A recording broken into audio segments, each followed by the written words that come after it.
Wie kann man die FX Dreamline zu anderen Versionen umbauen? Servus, schön, dass ihr reinschaut. Ja, heute habe ich wieder mal die FX Dreamline vor mir stehen. Ihr habt sie in der Version hier in der Classic bei mir noch nicht gesehen.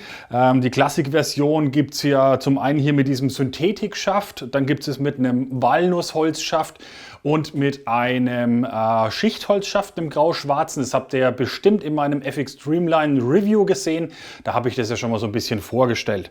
Und ich will euch heute mal zeigen, wie einfach das ist, wenn ihr euch zum Beispiel anfangs eine Dreamline Classic kauft und sagt dann, okay, ihr wollt auf die Light-Version gehen oder ihr wollt auf die Tactic-Version gehen. Was braucht ihr da alles dafür? Wie kompliziert ist das? Kriegt ihr das alleine hin?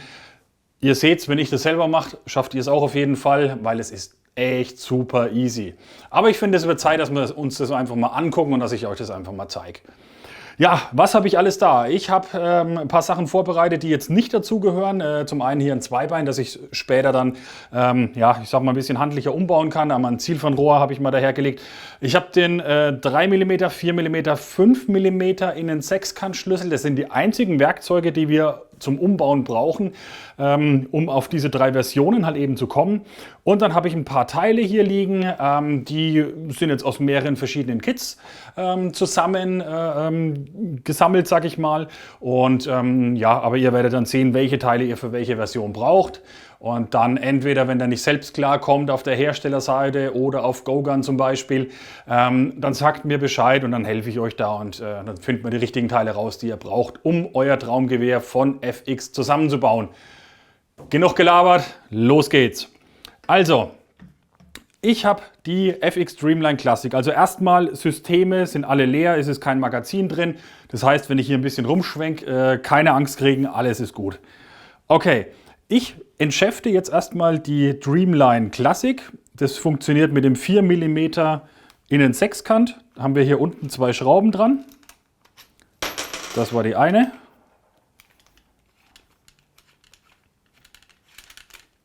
Das ist die zweite Schraube. Und schon haben wir, ja, das sind die zwei Hülsen noch. Die gehen da raus. Das sind die hier unten reinkommen. Und schon können wir, vorsichtig, machen wir mal so, jetzt können wir das System aus dem Schaft entnehmen. Dann, ihr seht, ich habe noch ein zweites System da liegen, liegt einfach daran, weil ich jetzt hier, das sind beides Neumodelle, ich will da jetzt nicht, ich sag mal, zu viel in den Internas rumschrauben.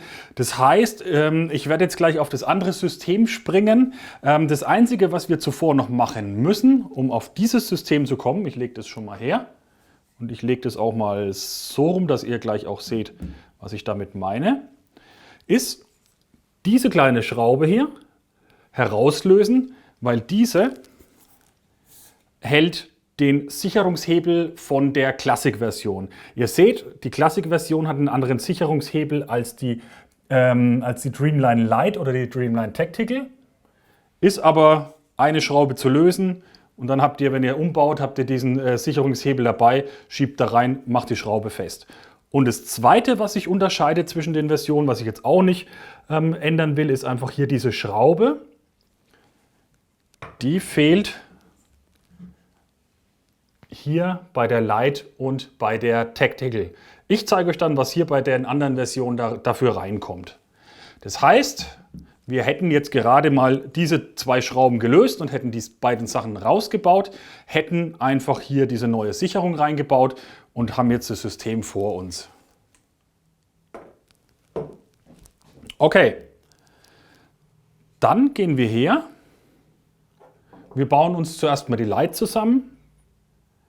Ich habe hier dieses Teil, das in diesem Umbaukit ist, mit der Verstellung von der, ja, ich sag mal von der Power letzten Endes. Und das ist auch der Grund. So sieht, da kann man noch mal den Kopf ankauen. Hier ist leider ein bisschen niedrig. Entschuldigung, es war lustig. Und das schiebe ich jetzt dann hier rein. Ich habe die beiden Schrauben, die sind natürlich im Lieferumfang dabei. Ich muss jetzt mal gucken, dass ich das so Ja, ich müsste es mal ein bisschen so drehen, dass ich dann auch das besser sehe. Also, und das schrauben wir jetzt einfach mal fest hier. Einmal angeschraubt, zweimal angeschraubt. Und jetzt halte ich es mal so, dass ich besser klarkomme.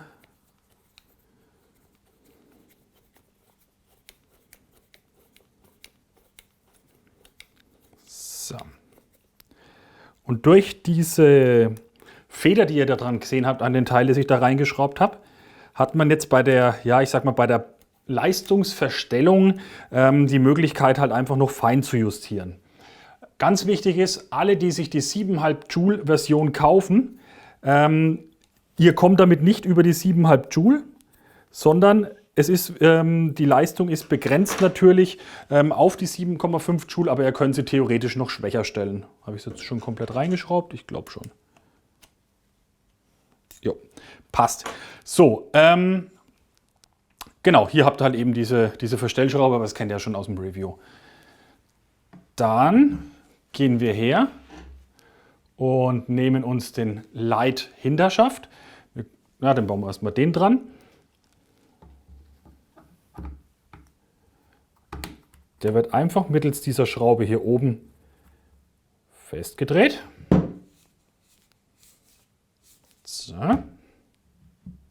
So, als nächstes dann, ich mache mal die Schrauben raus, dass ihr seht, die wir da reinmachen müssen dann. Das bringen wir hier unten an. Hier hinten kommt die kurze Schraube hin. Die befestigt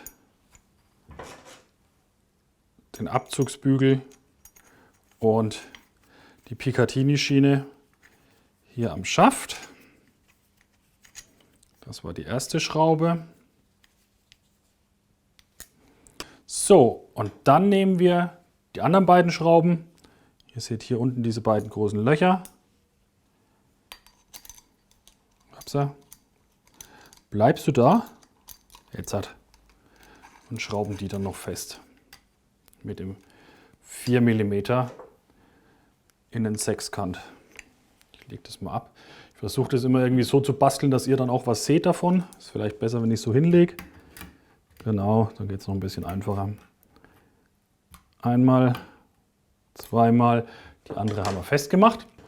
So, dann als nächstes mache ich, dass man ein bisschen leichter basteln kann. Hier das Accu-Tec Zweibein vorne hin. Na, ja, jetzt hat klar. So.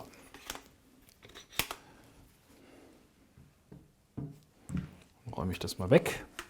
Dann habt ihr ein bisschen besseren Blick da drauf. Dann haben wir hier den Griff. Da ist die Schraube auch schon drin.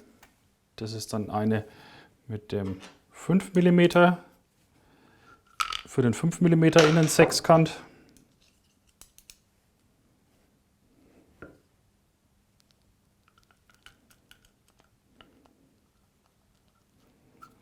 So.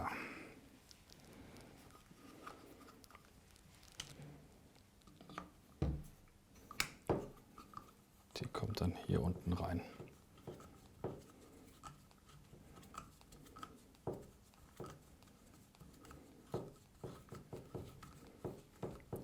Jetzt zieht sie an. Gut. So, jetzt haben wir schon einen Griff dran. Jetzt haben wir unsere Dreamline Light fertig. Ganz wichtig, auf was da achten müsst, wenn ihr euch eine Montage kauft. Ihr müsst darauf achten, dass die Montage wirklich eine hohe ist. Einfach aus dem Grund, wenn ihr das Magazin jetzt hier seitlich reintut, seht ihr, dass ihr mit einer flachen Montage hier schon auf dem, oder mit einer mittelhohen Montage hier auf dem Magazin aufsitzt. Das heißt, das könnt ihr dann nicht ordentlich befestigen. Deswegen ist es wichtig, denkt dran, dass ihr euch auf jeden Fall für die Classic und für die Light eine hohe Montage besorgt. Okay, das aber nur am Rande. Jetzt hätte ich vorgeschlagen, die Light haben wir fertig. Jetzt bauen wir die ganze mal auf Tactical um. Zuerst entferne ich hier den Griff hinten dran.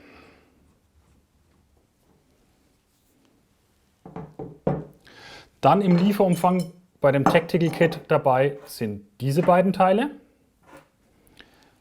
Hier hinten dran haben wir mit dem 4 mm eine silberne Schraube. Die ist zu lösen. Und dann, zack, hinten so ein Platzhalter letzten Endes ist es. Der kommt dann raus. Und das hier kommt hier drauf. Es ist auch wieder mit 2 Schrauben, ich habe sie gerade schon mal rausgeworfen, mit 2 Schrauben zu befestigen, die hier in diese großen Löcher reinkommen. Mit dem 4 mm. Einmal, zweimal festmachen. Und dann, ich habe jetzt hier einen Hawk-Hinterschaft, der ist nicht im Lieferumfang enthalten. Auch wenn ihr euch normal die Tactical-Version kauft, habt ihr den nicht im Lieferumfang. Das heißt, ihr braucht einen Hinterschaft auf jeden Fall. Das ist jetzt einer von Hawk, den habe ich in Holland, glaube ich, bestellt. Aber ich weiß, dass die deutschen FX Dreamline-Händler da schon dran sind, dass sie auch direkt was aus einer Hand mit anbieten können. Also das heißt, dass ihr dann hier, denke ich, auch in Deutschland bald was bekommen werdet. Ihr müsst aber aufpassen, wenn ihr euch so ganz billige aus dem Airsoft-Bereich kauft oder so. Das kann sehr gut sein, dass die nicht funktionieren. Also kontrolliert auf jeden Fall zuvor, ob dieser Tube, ob dieses Rohr wirklich dann hier an diese dieser AR-15 schafft, dass der wirklich auch dran passt. So. Fällt mir was ein, während ich hier ganz gemütlich den Schaft festdrehe. Ich wurde angesprochen, oder ich weiß, dass einige wohl, ich sag mal, ein bisschen missgebaut haben. Und zwar haben sie ein Tuning-Kit in ihre FX Dreamline reingebaut. Das liegt ja, das Tuning-Kit auf die 24 Joule liegt ja bei den deutschen 7,5 Joule Versionen bei Gogun liegt es ja dabei. Leute, macht keinen Scheiß und baut euch das nicht ein, wenn ihr keine WPK habt. Punkt ist der, es gab wohl welche, die das eingebaut haben. Dabei ist irgendwas defekt gegangen oder sonst irgendwas und dann haben sie es mit eingebauten Tuning-Kit an den Händler geschickt. Was passiert? Der Händler muss diejenigen anzeigen, weil es einfach, ich sag mal, nicht legal ist und die in dem Moment eine illegale Schusswaffe besessen haben. Da bleibt dem auch keine andere Möglichkeit, also macht bitte so einen Scheiß nicht.